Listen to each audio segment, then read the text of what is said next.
We're early, like that ever happened. This 2 is weeks in a row. our Android Week with Alan Furstenberg in New York, Bruce Turner in Lynchburg, Virginia, Duke Carrico in Kingsport, Tennessee. Today is Kalut in California, along with Pam Adger. This is our Android Week. Alan, you threw me off my game. I'm like the airline stewardess. If you interrupt her in the middle of her speech, she has to start over. How you doing? Good, you? Good. So we're getting off to a bad start because Alan didn't like one of my topics here. But all right. So the Veo's released its first smartphone, and it's meh.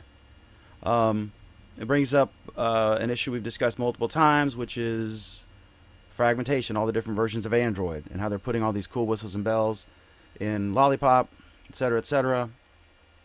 And then I think at the end they say, well, there's another phone that's just as good, it's a lot less expensive. I hate my Veo laptop, and just remember that this is non-Sony Veo. In other words, they sold Veo off, so I guess that this is going after the Xperia. Or is Sony still doing phones? I have no clue. Yeah. I don't know.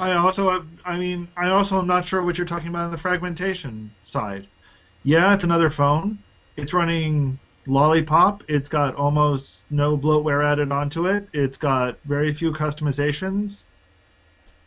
It's a pretty generic phone. I got confused.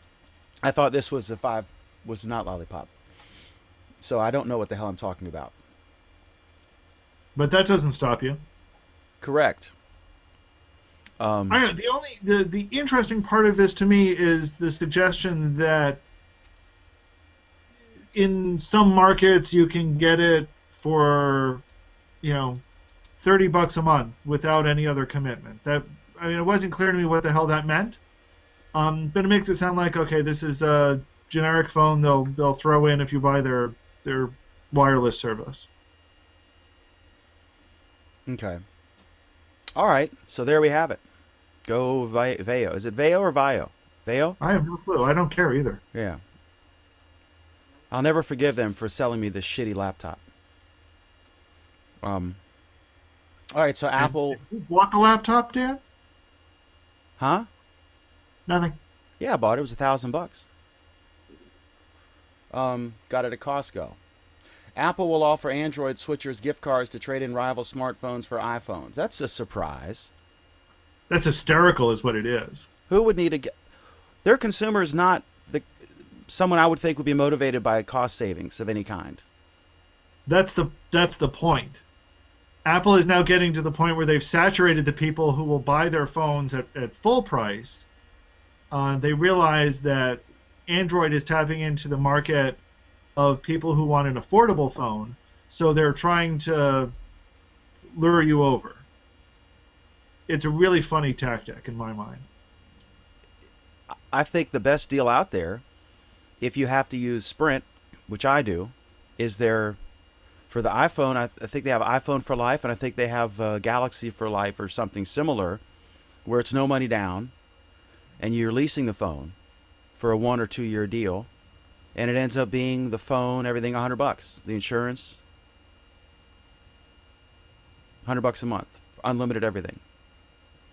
But then it's unlimited Sprint, right? I'm in a gulag over here. So, anyway, good for Apple. All right, we're just moving along. Google's new app shows off multi-screen app development, and this is not two things on the same screen, but this is people are getting their wearables and etc.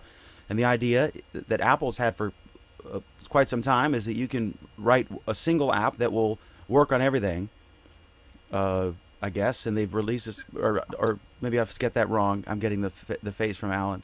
No, what's the deal? You're buying into the Apple propaganda, but so what else is new? I just read it in the article. I've never seen it. I'm not a developer anymore. I haven't developed since '93. On Android, we've always been able to write one app for a wide variety of screen sizes. And it was really easy for us to do because we knew how to do that. We had to do that from early on. Apple developers are only now having to get used to the fact that they need to develop for 24 different screen sizes and somehow get that all into one working application. We've been doing it for years. They're just getting used to it now. Fine. What's happening now, though, is we're also opening up radically new screen sizes, new form factors, new other things. Not just wearables, but also Android TV and Android Auto. And what this application is showing is how you can write an application for all those different form factors. The article got it completely wrong. I mean, yeah, it's nice that we've got this sample app that shows us how to do it, but it's more than just your mobile device, your wrist device. It's also things like Android TV and Android Auto. You'd still have to take into account the different purposes of those devices, right? Are they saying that you would just include all No, that of course stuff you in the would. same app? Well, yeah, the point is you put them all into the same app. If all of your core logic is sitting bundled in one application, it's relatively simple to make different to handle inputs and outputs in different ways. And this Because you're isn't going to new. handle it differently on a on a phone versus a tablet versus a watch versus a TV monitor versus your car. It's going to be different each time. But fundamentally, your app needs to be able to do the same thing. Yeah, this is not new. Back in, I read an article in Popular Science that said that the Texas Instruments, the fancy scientific calculator, and the cheapo $10 calculator and everything in between all had the same chip. It's just the cheaper ones wouldn't access those functions that were in the more expensive ones because it was cheaper to just mass produce a single chip. But that's Exactly. okay. So Microsoft's digital assistant to head to Android and Apple devices. This is Cantana. Cortana. Pretty funny that it's an interesting tactic on their part. Microsoft is essentially doing what Google did 10 years ago. They're going to where people are instead of where they want them to be, and hoping that that changes things. We see how well it worked for Google. We'll see how well it works for Microsoft. Is this a concession that no one's buying their shitty phones, or is this not related to that? No, it's pretty close to that. Okay. I think it's not so much a concession as a way to get people into the Microsoft ecosystem and hopefully keep them there, and a way to get people away from Google search, which is Google's core product. And from what I've heard, Bing has gotten better, Okay. but nobody uses it, I guess, unless it's forced on you. Okay, so go Microsoft. Oh, it was. Is this the one where Is this the article? Which? Do we have another Microsoft? In one of these articles, I wanted to note that they said that Katana or whatever, Katana, whatever the hell it is going to scrape your emails to give you better results. Doesn't that sound like Scroogled? Yeah, that does sound pretty screwball to me. Those hypocritical bastards. Yeah, so what else is new? Wonder if Scroogled is still functioning. I haven't seen an ad for a while. No, the new CEO pulled it as soon as he got into office. Okay. I still have my Scroogled hat and my Scroogled T-shirt though. All the accessories. I like getting Scroogled. Google is working on a new VPN service for use on open Wi-Fi networks. You're going to have to explain this one because I read it twice, and I'm not sure what Sure, the VPN stands for purpose Virtual here. Private Network. It's basically a way to say, look, even if you don't trust the network that you're on, we're going to encrypt all of your traffic as it leaves your machine, and it's going to go to some other machine out there where it will be decrypted and used, and everything in between, namely the Wi-Fi network that you don't trust, won't have any access to anything at all. This article is a bit speculative. Normally we don't like publishing rumors, but it's an interesting rumor. So there's some speculation about whether this will be part of their rumored forthcoming wireless service. I thought that it had screen caps. Yeah, but it's screen caps if you type in the following magic letters. So yeah, it's there, but it's not clear what it does or why it does it. Okay. So breaking, you heard it here first. So this is a good thing. If you Oh, don't have this, absolutely. how could you be compromised if you didn't have this? If you're sitting in Starbucks or whatever, and what kind of site would you be going to where you might get screwed if you weren't using this approach? It depending on how well, one thing that's very popular to happen, for example, is all of your connections. Before it lets you go anywhere, it forces you to go into a login page, for example. They call that a captive portal. Um, this so basically that's an indication that all of your traffic is going through some central machine at Starbucks that can do whatever it wants with it. At the very least, it knows what website you're connecting to. What this does is that all it will know is that you're connecting to one other network out there. There's one machine out there that you're connecting to, and it doesn't know anything else. Is this a pure security thing, or is this they could get access to more data from you that they couldn't otherwise? Both. I mean, it definitely has a security aspect to it. But what this does mean is that whenever you're connecting via Wi-Fi, via this service, they will know where you're going. Okay. So this will make it harder for. I guess they'd control it, so you couldn't. Could you still use your own VPN as opposed to this? You think? Presumably, my speculation though is you wouldn't be able to if you were using some hypothetical future service. Well, the Because reason I'm saying this, like folks in Australia who have been subscribing to Netflix for a year or more, using a VPN, would they be able to still do that sort of thing, or would this block that? well, you'd probably be using your VPN tunneled through their VPN. Okay. We need a whole new acronym for that. Um, okay. That joke was so bad I didn't even get an insult, let alone laughter from Alan. All right. This is exciting. Android Wear is going to get Wi-Fi support and gesture control in the next software release, because right now Android Wear is basically useless unless you're within Bluetooth range of your phone, right? And then this Well, means that it. wrong, but okay, we'll go with that for the moment. Okay. All right. Go ahead.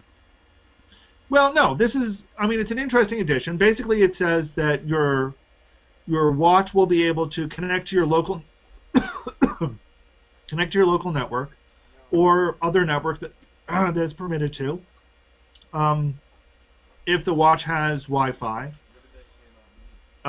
so you don't need to tether it to your phone for network-like operations. The phone's been able to do standalone operations for a while now, though. You can play music from it, for example, without your phone nearby. The other thing, the gesture support, that's an interesting one because that actually turns it into a more of a hands-free device. Currently, for a lot of the operations, you need to swipe it. Now you'll just be able to twist your wrist to control it. So that's got some interesting potential to it. Okay. You still using your? Are you wearing your watch now? No. Hmm. It must be being charged, or you It's don't. In sitting on the fact, charger, but it's been sitting on the charger for a few months now. really. So you're not using Wear. No. Well, I'm using Wear in the sense that I get Wear notifications through my through Glass, Hmm. but Glass is a far better device than Wear is. So why would I downgrade when I've got the superior product already? So there's nothing that Wear does that Glass doesn't do. Oh, there are things that Wear does that Glass doesn't do, but I don't need them. Okay. I'm still not sold. The last thing I want is another thing giving me notifications.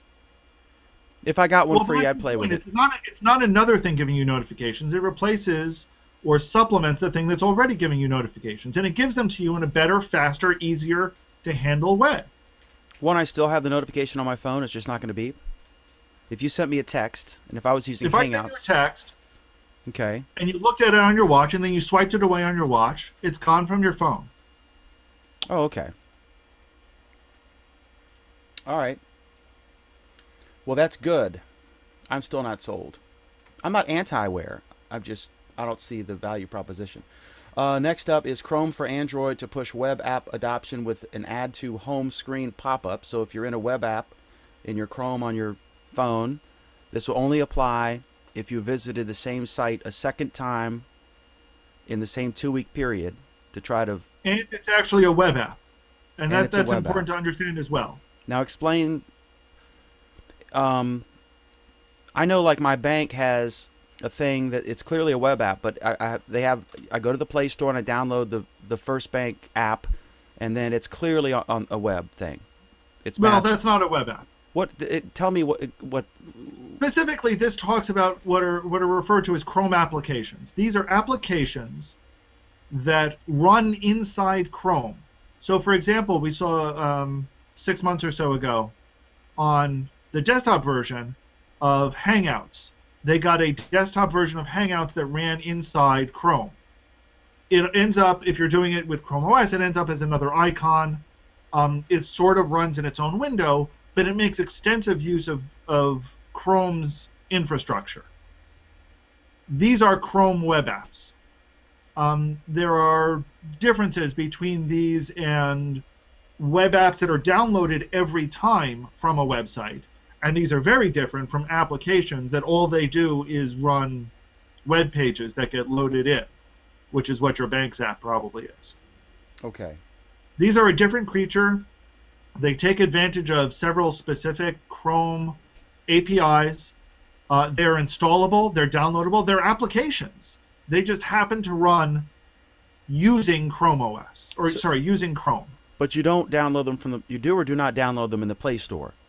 You don't download them in the Play Store. You download them either from the Chrome Store or from the website that you visit. I swear to God, I didn't know there was an Android Chrome Store. There is not an Android Chrome Store. There's just a Chrome Store that when you're going from an Android device.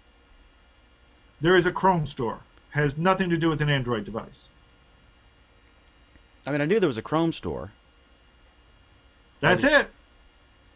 But if I access that Chrome Store from an Android device, it will only show me compatible apps that work in Chrome If you for Android. access that Chrome Store using an Android device using Chrome, it will show you applications that can be installed. If. Okay. All right. More importantly, in this case, if you access a website using Chrome from Android, you'll get these and you visited it 2 times within a week, you'll get the option to install it. Okay. That was an if-then statement. See, I still remember some of my coding. All right. Is this a good idea, or is this notification bloat? No, it's a good idea. I think it's measured and it's reasoned. It doesn't automatically install it. It doesn't do a number of other things. It's a pop-up. In some ways, it might be notification bloat because honestly, if you don't install it, it just means it downloads it again next time. If you do install it, it's still going to be asking you for permissions to do what it wants to do. So it's kind of not an issue either way. But generally, this is a good thing. And if you dismiss it, it won't show up again unless you do like a reset your cookies or delete your history, etc. Correct. So, wouldn't it, as an advocate for the user, I'm sure for the developer it's a great thing, but for advocate for the user, and again, I haven't seen this in the wild yet, so it may not be a big deal, but wouldn't it be better for them to simply say, hey, put this thing like, hey, why don't you download our web app, and it would no on the website. No. Users would hate that. They would hate that more than an intrusive pop-up? Something that pops up every freaking time on your website? Okay. This takes it out of the website developer's hands. Okay. And I think that they said that this could be tweaked based on user feedback and et cetera, et cetera. All right, so another notification. I'm very excited. Another pop-up. How come there's no... I don't think there's like ad blocker for the desktop version of Chrome, but I don't think there's a similar product for the Android version, correct? It's not the same version? I don't know. Is there can you do ad blocker on mobile? Why not? I thought I looked for it and I couldn't find it. Maybe I'm missing something. Could be. If you've ever visited any right-wing site, you better get an ad blocker. I don't know why the left wing sites, because I visit them all, but they're not as bad about pop ups as the right wing sites. Um, okay, next is Cyanogen is said to have raised $110 million. What is noteworthy about this is we had previously talked about Microsoft was going to invest, and apparently in this round they did not. And this brings up, we have two Cyanogen stories, that, and we have that they're going to use Boxer as the default email app. So I think you have a Cyanogen device. I don't understand what the fuss is about. Who's buying? Who's using this? How does it compare with stock Android? Isn't it always just going to be a version behind, because by nature they have to take whatever Google does and then tweak it? What purpose does it serve? Well, it serves a couple of things. One, it serves a legitimate alternative to Android, to what Google is forcing. Google is increasingly unbundling. They're taking stuff out of Android and forcing it into Play services or through their partnership. So they've essentially said, look, yeah, there's this thing called Open Android, but you can't actually use it for anything. Cyanogen has stepped in and said, okay, we're going to make a version that you can use. So, Have they been taking some of the real goodies out of Android and made them, like, what's an example of something that they've taken out of Android and put into an app that you have to get from the Play Store, or you have to negotiate with when you get the whole Google package? The camera application, Okay. the email application, Those are the pretty, SMS application. basically everything that, other than making phone calls, you would use your phone for. Right. And so this is a pushback. How do they make money? How does Cyanogen make money? Yeah.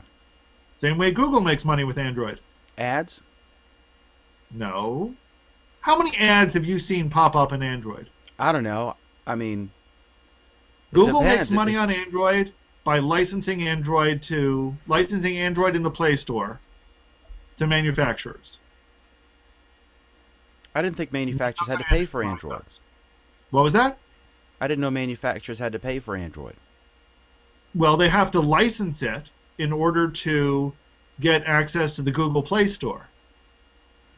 Did they pay for that licensing? No, Google just gives it to them. Yes, they pay for the licensing. I didn't know that. Yeah. So you could have a shitty version of Android with no Play Store access for free, or Yes. they'll charge you in order to put YouTube and all the things that everyone would want with Android, Gmail, the Google app. That's Okay. correct. If you want a camera with your phone, you will license it. Okay. You think that we hear Bezos has not given up on an Amazon phone? You think one day he'll get that together? The first one was basically the No. Nexus Q. I mean, yeah, he might, but he doesn't understand the fundamental things about cell phones these days, which is they're essentially commodity items. So unless he puts something awesome into it, or he sells it for nothing, it's not going to have any traction whatsoever. I think you can get a really good deal on their first gen phone. I think they're giving it away with a 2-year deal. Okay, coming up Friday, our other program, Google Plus Week, 8:30 Eastern, 5:30 Pacific on Friday night. We heard there's a story that YouTube may launch a subscription video service for a monthly fee. Now you can charge. You can currently put stuff up. I don't know what the threshold is. I have the ability. I haven't tested it because I think it changes everything. But you could have a YouTube channel, and people have to pay. You could sell videos. You could sell a season. And I guess the article's speculating this is a response that some other services have been trying to lure YouTube stars away from YouTube to their service, or to their service to do exclusive things and still be on YouTube. And also, you can't really make any money on YouTube unless you're really, really famous and get a ton of views. I mean, if you got 1 million views, you might make 2 grand, maybe 3, 4 grand if you're lucky. And but for folks who have views in the hundreds or low thousands, they're making $100 a year. Um, so maybe this is a way to figure out how to, for the lower and mid tier content producers, to have them be able to get money. But any thoughts on this, Alan? Not really. It's an interesting rumor, but we'll see where it goes. We'll see how it ties in with Google Play Video or whatever the hell it is. If there's going to be a video, streaming site, if Google is trying to compete with Netflix, I don't know. We'll see. Any exciting things you think we'll be talking about Friday? Well, we've got some other YouTube news that's been breaking, and I'm hearing interesting rumors on sign-in stuff. So we'll see. Okay, awesome. All right, well, thank you all for watching. We appreciate it. This program is, well, whenever we do it, but officially at 9. Okay, The Verge. Google exec Eric Schmidt makes a total ass of himself at South by Southwest. Okay, I'll have to talk about clickbait. At 9 p.m. Eastern, 6 p.m. Pacific on Google Plus and YouTube Live. Our other program, Google Plus Week, is Friday, 8:30 Eastern, 5:30 Pacific on those aforementioned outlets. Anyway, thank you all for watching. We appreciate it. Have a wonderful Android week. We'll see you next Monday. My button's not working. My button's still not working. So, this is awkward. There we go. You did start the show, right? Yeah. Peace.